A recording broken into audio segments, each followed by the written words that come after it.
Hello दोस्तों, तो स्वागत है आप सभी का अपने इस यूट्यूब चैनल पे। दोस्तों, आज का जो टॉपिक होने वाला वो टॉपिक होने वाला कि नाखून क्यों बढ़ते हैं। जी हाँ दोस्तों, ये जो टॉपिक है ये चौथा लेक्चर है। इससे पहले मैंने 3 लेक्चर और करवा दिए।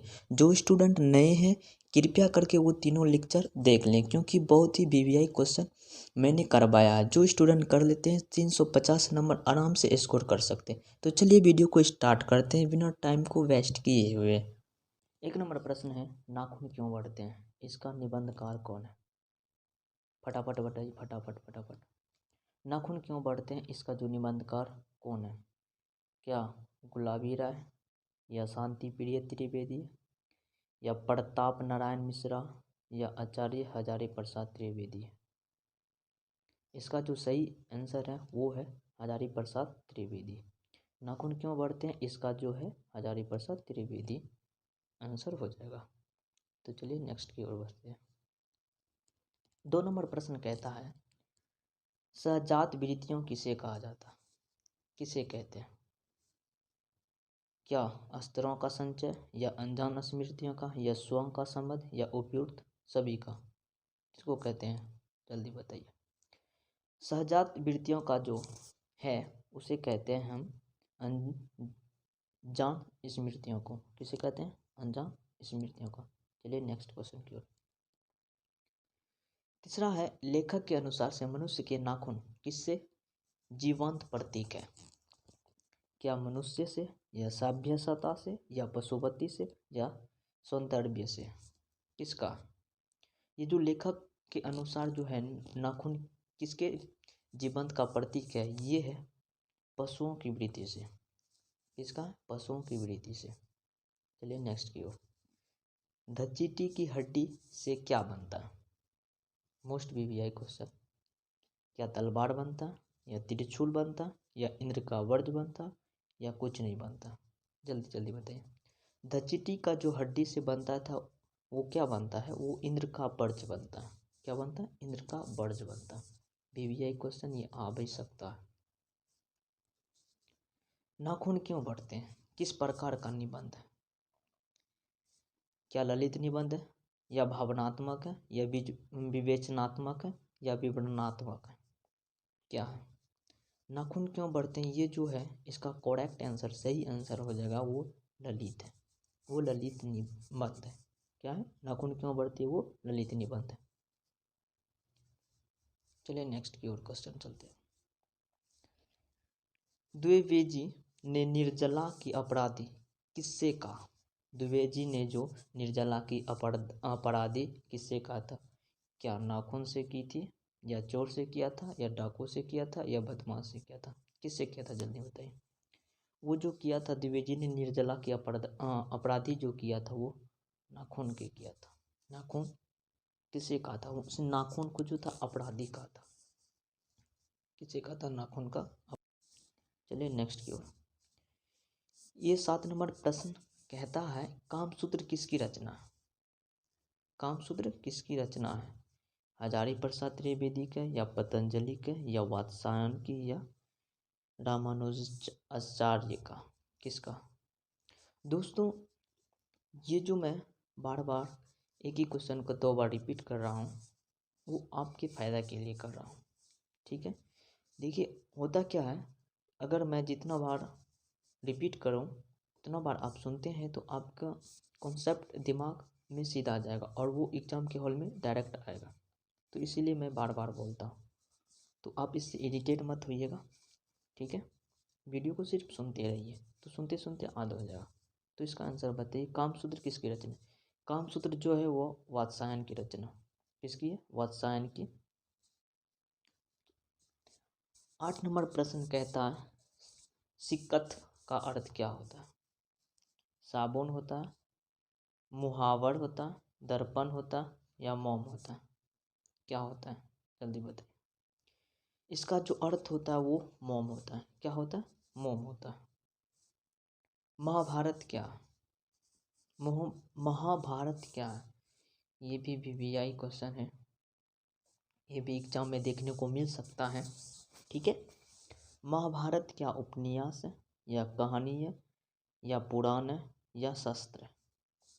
महाभारत जो है ये एक पुराण है। क्या है दोस्तों? इसका जो सही आंसर हो जाएगा वो हो जाएगा पुराण।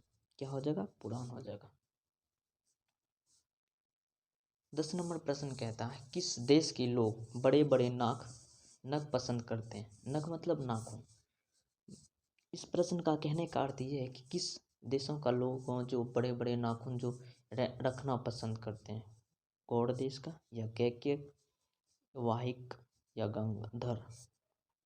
कौन सा ऐसा देश है जो नाक रखना पसंद करता है, मीन नाखून रखना पसंद करते हैं? वो गैर देश का है।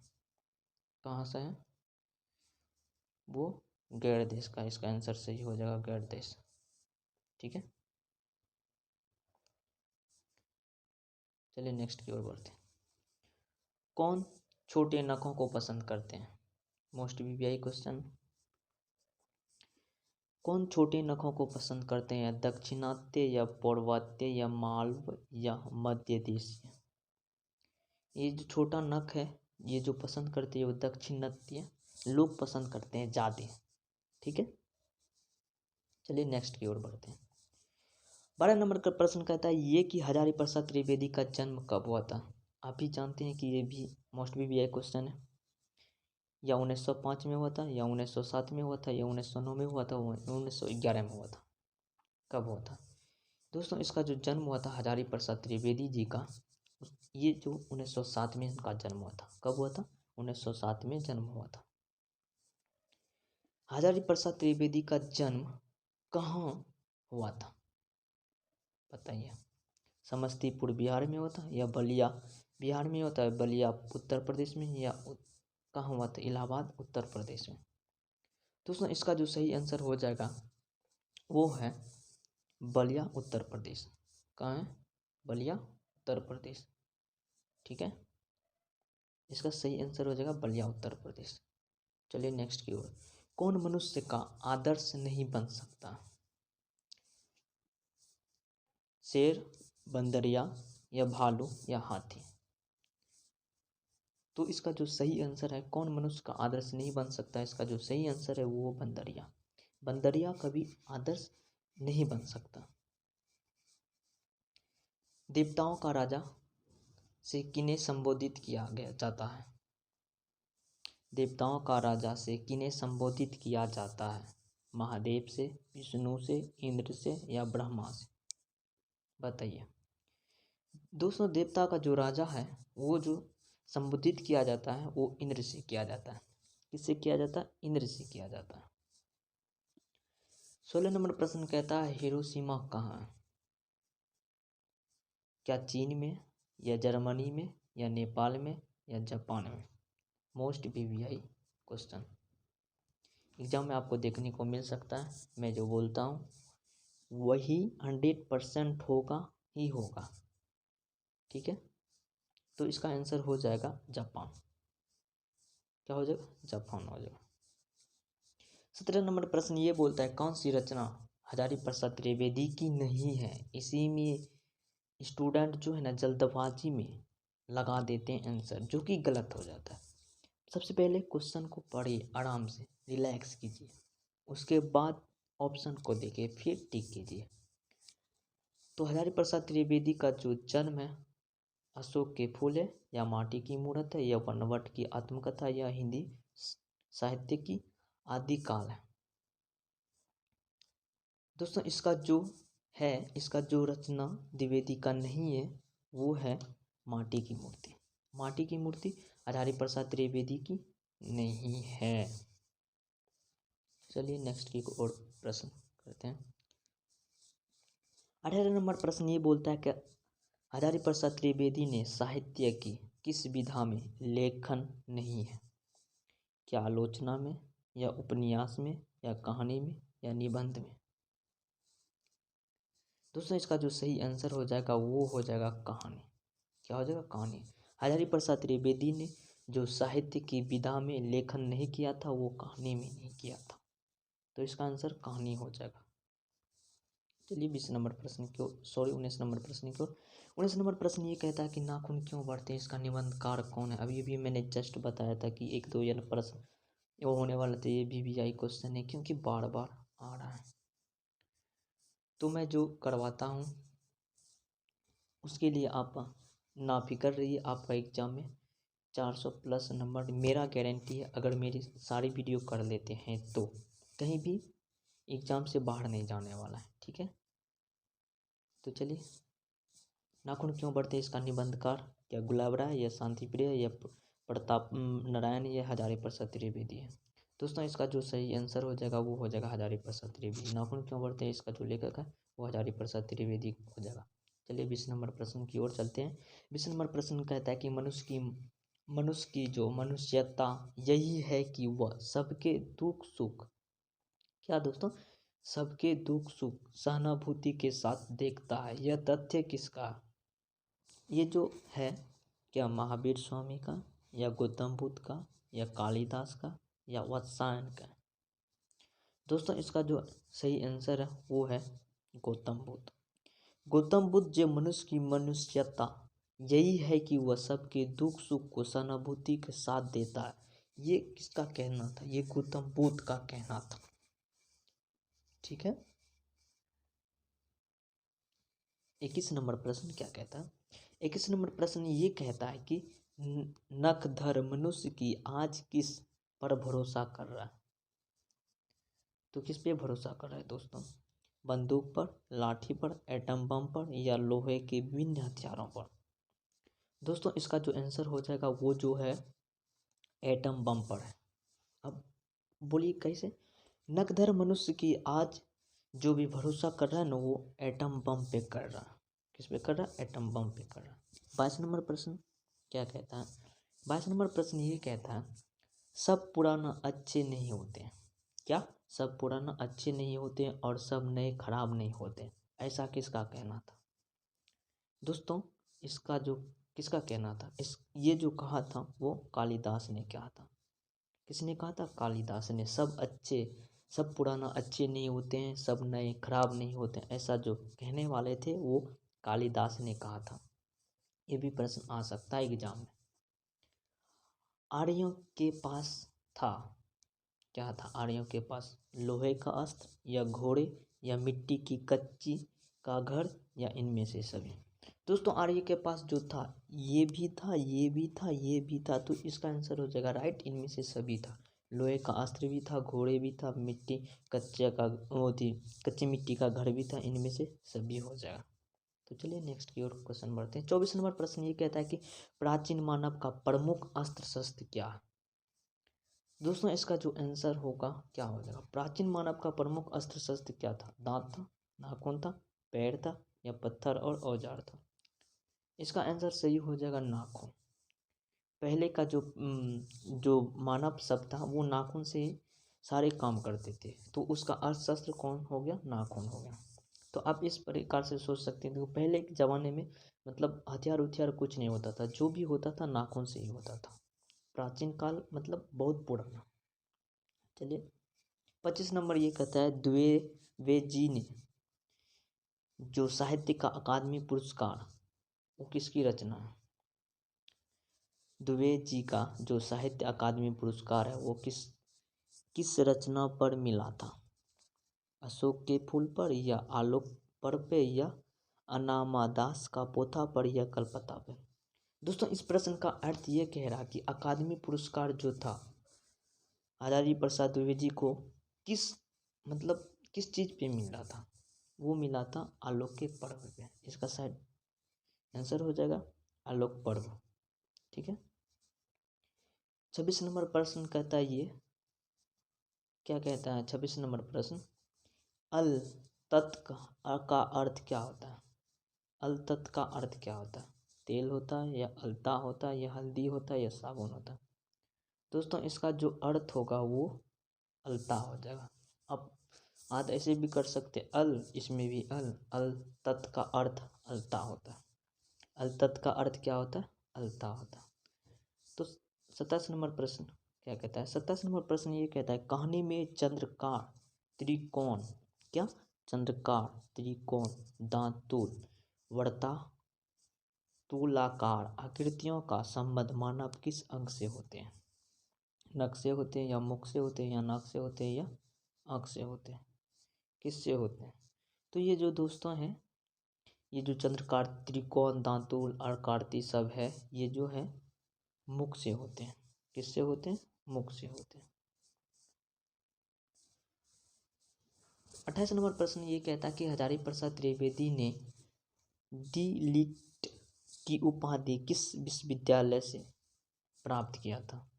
दोस्तों इसका जो आंसर हो जाएगा वो हो जाएगा लखनऊ पीवी से। क्या हो जाएगा? लखनऊ पीवी से। 29 नंबर प्रश्न क्या कहता है? 29 नंबर प्रश्न ये कहता है नाखून का इतिहास किस पुस्तक में मिलता है? कामसूत्र में, या मेघदूत में, या महाभाष्य में, या इनमें से सभी? तो बताइए आप लोग। नाखून का जो इतिहास है वो कामसूत्र में मिलता है। कहाँ मिलता है? कामसूत्र में मिलता है। कहाँ मिलता है? कामसूत्र में। अब बताइए इसका आंसर क्या होगा। हजारी प्रसाद त्रिवेदी का मृत्यु कब हुआ? 30 नंबर प्रश्न ये कहता है कि हजारी प्रसाद त्रिवेदी का 1979 में जन्म हुआ, या 1984 में, या 1989 में, या 1994? दोस्तों इसका जो मृत्यु हुआ था इसका जो मृत्यु हुआ था वो 1979 में हुआ था। कब हुआ था? 1979 में। चलिए नेक्स्ट की ओर का प्रश्न होता है। 31 नंबर प्रश्न क्या कहता है? 31 नंबर प्रश्न ये कहता है हजारी प्रसाद त्रिवेदी की मृत्यु कब हुआ? कहाँ हुई? सॉरी, कब हुआ पूछ लिया था, अब यहाँ पूछ रहा कहाँ हुआ। तो ये वीवीआई मान सकते हैं ये दोनों का। ठीक है ना? क्या दिल्ली में हुआ, या अजमेर में हुआ, या उत्तर प्रदेश में, कानपुर में हुआ? दोस्तों इसका जो मृत्यु हुआ था वो दिल्ली में हुआ था। कब? अभी जो मैंने बताया था 1979 में। 32 नंबर प्रश्न ये कहता है हजारी प्रसाद त्रिवेदी की मृत्यु कब और कहाँ हुई? देखिए कितना घुमा फिरा के क्वेश्चन पूछ रहा है। मैंने अभी बताया 1919 में मृत्यु हुआ था, और कहाँ हुआ था? दिल्ली में। तो अब दोनों एक साथ पूछ लिया, तो दोस्तों इसका जो आंसर हो जाएगा 1979 दिल्ली में हो जाएगा। ठीक है, 1979 दिल्ली में हो जाएगा। 33 नंबर प्रश्न ये कहता है कि अशोक के फूल की रचना किनका, या दिनकर का है, क्या सुमित्रानंद पंत का, या हजारी प्रसाद त्रिवेदी का, या गुणकरम मूल्य का? ये जो दोस्तों है इसका जो आंसर हो जाएगा ये हजारी प्रसाद त्रिवेदी का हो जाएगा। किसका हो जाएगा? हजारी प्रसाद त्रिवेदी का।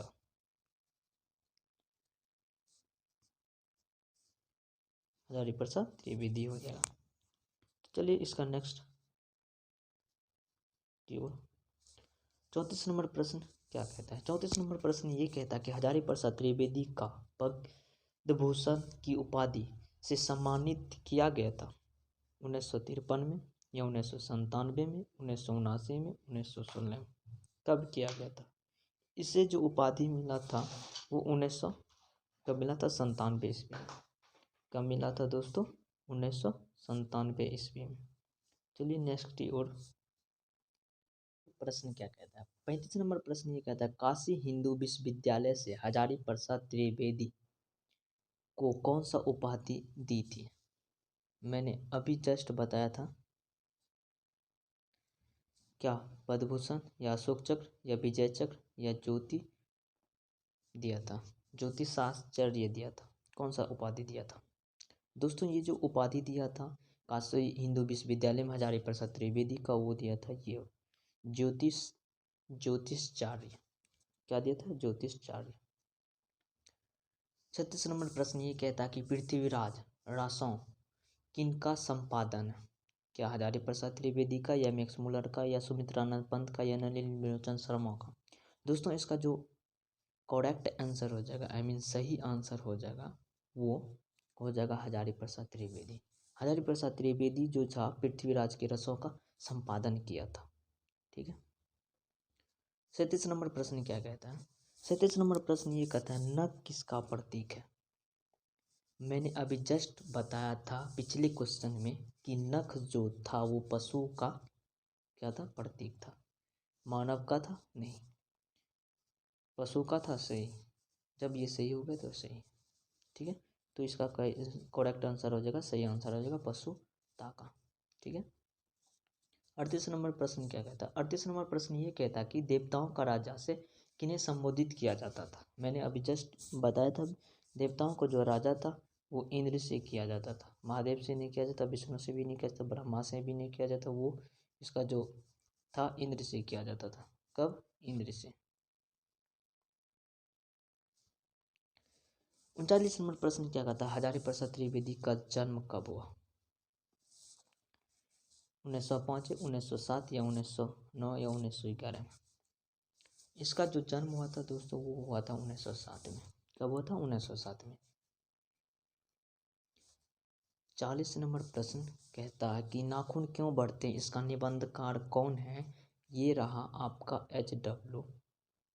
देखता हूँ कि कितना स्टूडेंट इस मतलब क्वेश्चन का आंसर दे सकते हैं। जो भी इंसान स्टूडेंट आंसर और जवाब देते हैं तो उसको PDF मिल सकता है और